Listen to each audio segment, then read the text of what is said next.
Sejam muito bem-vindos ao nosso programa Diálogos Brasil-Alemanha, passado, presente e futuro. Hoje, em nosso 42º episódio, recebendo aqui no Instituto Márcio Stadler, que fica dentro do campus Panambi do Colégio Visconde de Porto Seguro, Oscar Kedor. Seja bem-vindo, Oscar, à sua casa, como ex-aluno do Colégio Visconde de Porto Passei Seguro. minha vida aqui. Muito obrigado. Seja muito bem-vindo, obrigado por aceitar o nosso convite, para estarmos juntos hoje aqui nesse 42º episódio. Oscar é presidente do Clube Transatlântico, além disso é presidente do Instituto Mahler e ex-aluno do Colégio Visconde de Porto Seguro. O Clube Transatlântico foi fundado após a Segunda Guerra Mundial por imigrantes de língua alemã e é considerado uma instituição de grande importância na cidade de São Paulo. A sede atual do clube fica na Avenida Cecília Lottenberg, na Chácara Santo Antônio. E a modernização do clube ocorreu durante a gestão do recém-falecido Hermann Wefer, que inclusive foi presidente aqui do Instituto Márcio Stadler também, e ele teve um papel fundamental na história do Clube Transatlântico. Oscar, você agora à frente do clube como presidente, você poderia contar um pouco para quem nos assiste, para quem nos ouve, contar um pouco sobre a história do clube? Bom, primeiramente, obrigado pelo convite. E, da mesma forma como o Porto Seguro faz parte da história da cidade, isso se entrelaça entre a história da imigração brasileira ou a imigração alemã aqui no Brasil. O Clube Transatlântico, que é uma iniciativa relativamente nova comparado com o Porto Seguro, tem 71 anos, nasceu em 1954, e através da vontade de 224 membros que se uniram depois da Segunda Guerra Mundial com o intuito de fortalecer esses laços, né, de revigorar. Você sabe que durante a Segunda Guerra Mundial todo o movimento alemão foi comprometido. Sim. E aí houve essa vontade de se reunificar. E aí se beneficiaram também dos anos de ouro que tivemos aqui de investimento, dos anos 60, 70. Então, a minha história também se entrelaça com isso, porque meu pai também já fez parte fez inclusive os estatutos em algum momento do Clube Transatlântico. Então, eu tenho o privilégio de já estar na diretoria do clube já há quase 20 anos. Que ótimo. Puxa. E qual é a missão do clube, Oscar? Por que ele foi fundado? Você acabou de citar. Essa missão do clube mudou ao longo dos anos, nós tivemos muitas transformações ao longo das últimas décadas. E qual que é atualmente a missão do clube? Para quem nos ouve, para quem nos assiste, possa entender quem é o clube e a sua atratividade. Acho que o diferencial do clube é justamente se manter muito fiel aos valores iniciais. Assim, a gente está olhando muito para isso. Então, acho que o renascimento do clube acontece através realmente de se dedicar aos valores, que são valores muito puros, muito claros, de unir Brasil e Alemanha através de eventos culturais, iniciativas, promoção de entidades, e eu acho que nos últimos meses, nos últimos anos, a gente vem buscando modernizar esse conceito. Então, o clube nasceu através da iniciativa de muitos alemães que eram residentes aqui em São Paulo. Na época ficava na 13 de Maio, então era um ponto de happy hour, era um ponto também de relacionamento, numa época que ainda não se tinha esse jet set que a gente tem hoje. Sim. Então, na época, 1950, 60, quando alguém vinha da Alemanha ou trazia uma nova informação ou tinha um projeto, isso era muito mais presencial do que hoje. Hoje a gente se comunica de outra forma. E também a atividade cultural que os alemães buscavam, através da gastronomia principalmente, ou eventos, não tinha toda essa diversidade que a gente tem hoje. Sim, então, é verdade. Isso mudou bastante. O que continua é a simpatia mútua entre os povos alemães e os brasileiros. Então, isso a gente percebe que isso é perene. Então, independente de crises econômicas, de imigração, o impulso alemão aqui no Brasil se mantém bastante fiel. E a gente percebe isso agora nessa nova fase que a gente tem buscado oferecer, de abrir o clube, de se transformar realmente de se efetivar de fato como um hub neutro politicamente e com bastante capacidade de conectar entidades, como, por exemplo, o Porto Seguro. O Porto Seguro, sim. Pegando um gancho do que você falou, no ano passado nós comemoramos os 200 anos da imigração alemã para o Brasil e através do Instituto nós fizemos uma série de atividades, realizamos exposições, eventos, a própria comunidade teuto-brasileira se mobilizou bastante no Brasil, especificamente aqui em São Paulo.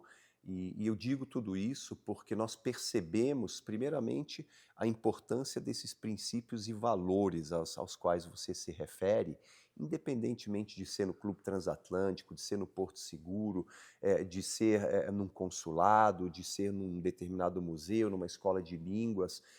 Isso é algo que essa relação Brasil-Alemanha, simbolizada inclusive pelo PIN que você carrega na sua lapela aqui, que foi criado, inclusive, alusivo a esses 200 anos, que tem como objetivo simbolizar a amizade entre o Brasil e a Alemanha, onde a cor comum que nós temos em nossas bandeiras, que é o amarelo, deve simbolizar uma ponte que permita um trânsito infinito e ilimitado entre os nossos povos, as nossas nações. Isso para o clube, nesse momento, entendo que seja muito importante, que através de todos esses acontecimentos do ano passado, nós tenhamos conseguido revitalizar a sensibilidade da nossa sociedade e alertá-la, no bom sentido, da importância desse relacionamento, principalmente se nós levarmos em consideração o momento geopolítico que a gente vive agora, a importância desse bom relacionamento que existe entre os nossos povos, o Brasil e a Alemanha.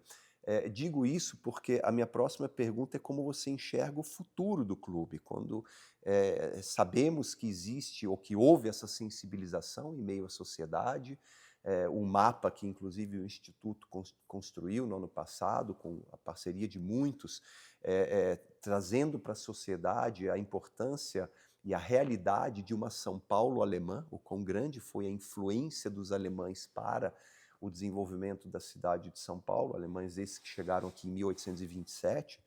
Então, eu enxergo que o futuro do clube pode ser um futuro brilhante. Como você enxerga isso? Quais são os objetivos de instituição para atrair um público mais jovem, principalmente? Porque hoje o nosso objetivo como instituição de ensino, também o colégio, o próprio instituto, é como sensibilizar a nossa juventude. Quais são os planos para o clube, Oscar? Bom, eu tenho várias respostas para isso, mas antes de falar de futuro, eu preciso falar também do prazer de estar aqui sentado nessa poltrona, onde o Hermann Weffer sentou, e você acabou de citar ele. Sim. Como uma peça-chave dentro de um time, porque a gente sempre trabalha em colegiados. Sim. Tem, por exemplo, o Ingo Plöger, que fez um papel fundamental, e entre outros, não quero ser injusto com nenhum. E também já esteve aqui, o Ingo. Sim. Mas naquela época, quando tiveram uma visão de trazer o clube, de mudar o formato do clube, porque era na 13 de Maio, dentro de uma mansão de 1917, uma mansão muito bonita, onde inclusive eu fiz a formatura do Abitur. Que bacana. Aqui do Porto. Uhum.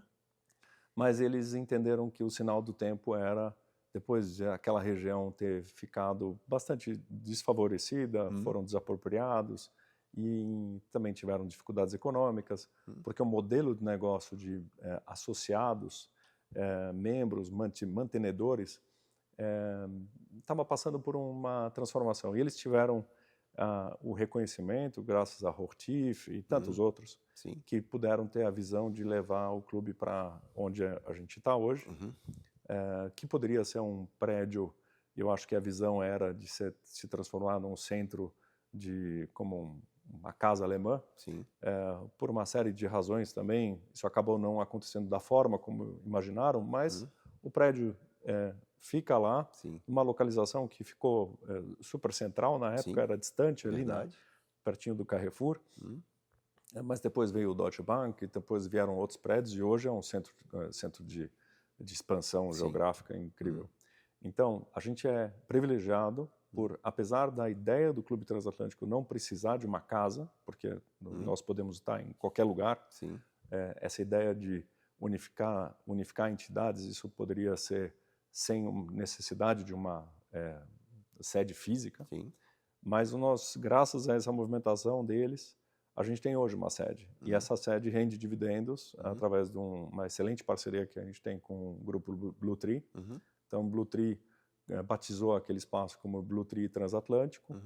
E nós temos uma relação de cordialidade com essa instituição, com essa empresa, que dedica parte dos dividendos para o clube. E com isso nós ficamos livres para poder empreender socialmente, empreender culturalmente. A gente tem hoje, por exemplo, a avaliação de um prêmio de fotografia que já está na 12ª edição. Isso a gente pode falar um pouco mais tarde. Mas futuro, sem essa semente plantada nos anos 90, a gente não estaria aqui conversando. Não teria sido possível, não foi sem sacrifícios. Como foram os últimos 30 anos foram bastante desafiadores, principalmente pandemia. Mas agora eu sinto que a gente está no começo de uma grande transformação. Que ótimo. E falando da expansão geográfica da cidade de São Paulo, você mencionou isso hoje de manhã, vindo inclusive para cá, pela Marginal Pinheiros, me chamou muita atenção pela primeira vez, com que pujança essa região aqui, onde se localiza inclusive o clube, onde nós estamos aqui no Campus Panambi, no Instituto Matsushita, com que velocidade essa região da cidade de São Paulo se desenvolve. Eu não quero citar aqui nominalmente empreendimentos, mas realmente é surpreendente.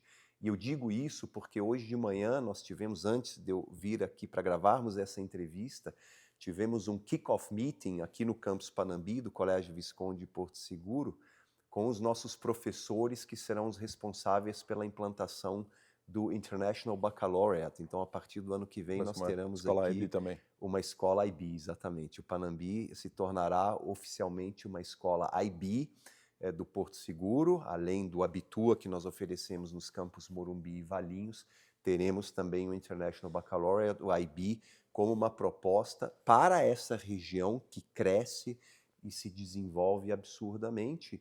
E o nosso sonho, logicamente, que juntamente com o clube, instituto, escola, possamos trabalhar juntos nesse desenvolvimento, para o bem de toda a nossa comunidade. E quando falamos de comunidade, não é só a comunidade teuto-brasileira, mas a nossa sociedade como um todo. Claro, não é? eu me entendo como um europeu, então europeu brasileiro. Quando eu estou na Alemanha ou na Europa, eu me sinto mais brasileiro, porque a gente procura também trazer os valores do Brasil para dentro da Europa e vice-versa. Né? Então, eu gosto muito desse status de trânsito. Assim, claro que me sinto em casa em Campo Jordão, onde eu tenho minha casa, me sinto em casa aqui no Alta Boa Vista, mas me sinto muito bem em casa também em Munique, onde meu filho agora está morando.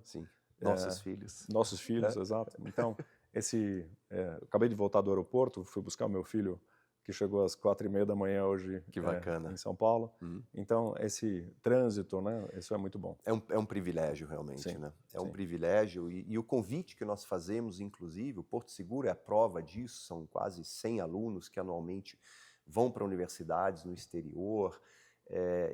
Esse trânsito, essa possibilidade de transitar entre a América do Sul, Europa e o mundo, isso é um privilégio realmente muito grande. Né? E eu acho que eu me sinto também privilegiado também estar podendo liderar esse movimento de reaproximar as entidades alemãs, que por algum motivo nos últimos anos acabaram cada um se conectando dentro de suas realidades, mas todos querem isso. Então eu converso com Oswaldo Cruz, converso com vocês, converso com a Escola Suíça, e todos estão muito interessados em se conectar. Porque se reconectar, se né? reconectar. Se reconectar. Exato. Nós percebemos realmente esse interesse. Quais vantagens o clube oferece atualmente aos seus sócios, Oscar? Você poderia mencionar também alguns eventos de destaque que o clube tem feito recentemente e que temos aí pela frente? No passado, o clube sempre se manifestou muito com essas festividades grandes, que eram o baile no passado, ou o concerto de Natal, o Oktoberfest. Eu acho que ao longo desses últimos 2 anos a gente tem se concentrado em eventos menores, eventos trazendo debates, como hoje, por exemplo, a gente vai ter um privilégio de receber 2 artistas, uma flautista e um flautista e uma arpista. Uhum. Então vai ter um concerto de harpa e flauta que você vai participar, eu espero. Obrigado pelo convite, sim. E vai ser sempre um jantar, conectado com o jantar. Nós também vamos receber alguns especialistas do Oswaldo Cruz para debates muito contemporâneos, como o Dr. Álvaro Avezum, que é um especialista em longevidade, vai fazer um evento que vai ser conectado também com o jantar. Eu acho que a gente percebeu como no mundo virtual nós podemos se locomover ou se conectar com qualquer pessoa em qualquer parte do planeta. Só que as conexões reais, presenciais, essas nunca vão sair de moda. E eu acho que a gente percebe quanto as pessoas saem com brilho no olho depois de um evento, que se sentaram na mesa, conversaram com a pessoa que está ao lado, e isso no mundo virtual não é possível. É verdade. Né? Então, eventos menores de aproximação de pessoas desenvolvem isso que a gente chama de Netzwerk, network. Sim. É um networking, exatamente. E, inclusive, em agosto há na agenda aí um torneio de xadrez, pais e filhos, né? Então, eu vim aqui promover também. Bacana, muito bom. Isso inclusive 24 de agosto, me corrija se eu estiver errado, um torneio de xadrez entre pais e filhos. E é algo que, com certeza, entra para o calendário do clube, né, Oscar? Aposto muito nessa parceria, porque nós falamos agora há pouco sobre a necessidade de trazer os jovens. Durante muito tempo, eu era o mais jovem dentro da diretoria do clube. Sim. Ainda tem um ou outro que é um pouco mais jovem, mas a geração anterior à minha não conseguiu conectar a geração jovem para dentro do clube. Então, eu acho que isso é o principal desafio. Quando eu converso com qualquer líder de empresas, com Thomas Tim, que também desde sempre insiste nessa questão, nós precisamos trazer os jovens. Sim. Só que o jovem você traz através de conteúdos. As pessoas buscam causas. Né? Os jovens se conectam por causas. Sim. Então, por exemplo, o que você trouxe, e isso veio de uma conversa que nós tivemos, que graças ao Brasil ter abolido o celular dentro das escolas, que isso na Alemanha ainda está se discutindo, se sim ou não, o Brasil tem a vantagem que às vezes as leis pegam aqui. Né? E é uma das leis que pegou e só traz benefícios. Como a do cinto de segurança também. Como a do cinto de segurança. É ou como antitabagismo e tantas outras questões que pegaram aqui. Pegaram. E aí ver jovens de novo na escola, fazendo jogos de tabuleiro, ou jogo de carta, e não só no celular, escondidos através da rede social, isso é uma aposta. Né? Espero que esse primeiro campeonato seja um êxito.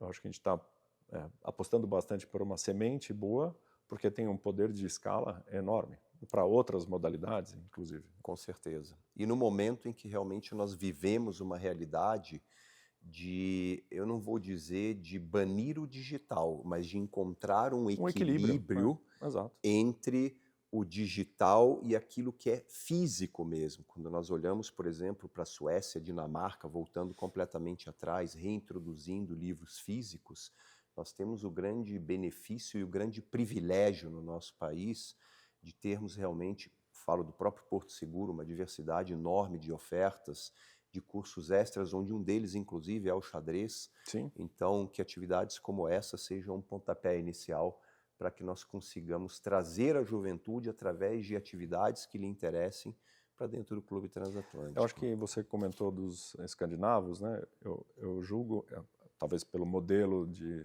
civilização e modelo também de países menores em população, mas sempre tiveram à frente. Né? Então, essa discussão do digital e do equilíbrio é realmente muito valiosa. Mas, ao mesmo tempo, são países que investem muito em tecnologia. Sim. Então, realmente são... Mas eu acredito nesse poder do Brasil. Acho que de tantos... Se a gente abre o jornal, a gente muitas vezes se desanima Quando a gente vai para Guarulhos, a gente fica um pouco triste, falando, puxa vida, é um aparato tão importante, numa cidade tão importante na América do Sul, às vezes decadente, às vezes abandonada, mas ao mesmo tempo a gente tem esses espíritos, né, de conseguir uma lei que ajuda e é referência no planeta. Sim. Então, acredito que a gente consegue tirar e precisa se concentrar nisso, senão a gente acaba desanimando também. Muito bom. E que bom que temos um espaço como clube Sim. para ser trabalhado e para atrair essa juventude para a realização desse come together, não é? Através de atividades lúdicas. Oscar, para finalizar a nossa entrevista, temos uma pergunta, eu tenho uma pergunta mais pessoal para te fazer. Você também é descendente de imigrantes alemães e russos. Poderia compartilhar um pouco sobre a sua história familiar? A genealogia é um dos focos do Instituto Max Staden. Para nós é muito importante termos o registro das histórias das famílias de descendência alemã e sempre temos interesse em realmente conhecer essas histórias. Você pode contar um pouco da história da sua família para quem nos assiste, para quem nos ouve? Você rapidamente já falou um pouco do seu pai, que foi um dos que desenhou o estatuto lá atrás do Clube Transatlântico. Eu tenho esse lado russo, vem do lado da minha mãe. Sim. Minha avó nasceu no Mar Negro, em uma cidade chamada Novorossiysk, que infelizmente hoje é palco de um problema geopolítico que existe. Eu gostaria de ter visitado Novorossiysk antes do conflito que está acontecendo, que eu espero que em algum momento a gente veja um desfecho. Sim. Mas minha avó nasceu lá, ela era já neta de alemães, empresários, empreendedores no Mar Negro, da ramo da hotelaria. Ela, com 16 anos, mudou para Praga, com 12 anos ela mudou para Praga, foi para o internato, estudou línguas, ela falava 9 idiomas. Puxa vida. E conheceu o marido, meu avô, que veio de Kiev, filho de general, veio para Praga para estudar engenharia ferroviária. E pelas circunstâncias da geopolítica acabaram chegando em Berlim, moraram alguns anos lá e aí durante a guerra ficaram refugiados na Polônia. E meu avô continuou trabalhando durante a guerra. Sim. E depois da guerra vieram para o Brasil em 1948. Então minha mãe nasceu em Berlim e veio com 7 anos para cá e ficou aqui, foi engenheira, arquiteta. Meus tios engenheiros, um para Volkswagen, outro para Mercedes. Que bacana. E meu pai nasceu aqui no Brasil. Meu pai é filho de um imigrante. Meu avô chegou aqui com 19 anos para trabalhar aqui no Banco Alemão, no Banco Germânico. Interessante. Foi membro do Sportclub Germania, do Pinheiros. Atual Clube Pinheiros, exato. E minha avó, por parte de pai, teve uma história bastante diferente, porque veio de Swakopmund, nasceu na Namíbia. Sim. Meu bisavô era empreendedor, tinha negócios na Namíbia e logo depois no começo da Primeira Guerra Mundial, eles estavam indo de férias para a Alemanha e o navio, a caminho das férias, a guerra começou, o navio foi interceptado e foi para Recife e eles ficaram a bordo desse navio por 3 anos. 3 anos? E aí, depois de 3 anos, em 1917, meu bisavô perdeu a paciência e desembarcou. Trabalhou na Bromberg, trabalhou na Zönxen, e veio aqui, acabou trabalhando aqui em São Paulo. Então, você vê que o tabuleiro do planeta muitos acabam se encontrando aqui em São Paulo. Muito bacana. Puxa, que história bacana. E agora os filhos estudando na Alemanha. Sim, então você vê que abertos. É um movimento pendular, né? Sim. É um movimento pendular. Mas muito abertos, assim, as portas muito abertas para o mundo. Que ótimo. Muito bom. Oscar, poderíamos ficar aqui horas conversando sobre temas tão interessantes, mas finalizando, como que você, enquanto descendente de imigrantes alemães, percebe hoje essa ligação entre o Brasil e a Alemanha? Em relação, essa relação ela tem um significado especial para você? Você, ao longo da entrevista, já falou um pouco, Sim. Mas como que você enxerga isso hoje e o nosso futuro? Temos que levar em consideração, recentemente, que aproximadamente 1,5 milhão a 2 milhões de brasileiros falam alemão, falam o Sim. idioma alemão. Sim. E de 6 a 8 milhões de brasileiros têm uma descendência alemã. Então é algo muito sólido e robusto que nos conecta, não é? Recentemente vi um mapa, inclusive, que o primeiro idioma estrangeiro que mais se fala no Brasil não é o inglês, é o alemão. Não é? Excelente, excelente. Como que você enxerga aí esse futuro, o presente e o futuro das relações Brasil-Alemanha? Bom, você já falou que pelo sangue ou pelo DNA já tem uma conexão. E se você misturar isso também, ao longo dos últimos 200 anos, teve muita miscigenação e também muita influência. Então, eu acho que existe uma afinidade muito grande, eu acho que uma complementariedade, né? Ao mesmo tempo que o brasileiro tem o jogo de cintura e a flexibilidade, o alemão tem a disciplina, ainda tem bastante, apesar de muitos acreditarem que isso tem sido embora, mas eu acho que isso é bom. Eu acho que a cultura alemã tem se dado muito bem, até nesses novos tempos. Eu acho que a Alemanha é um exemplo de integração. Sim. Dentro da Europa, eu acho que é um dos países que mais se destaca. Claro que existem problemas, claro que vai haver muito problema.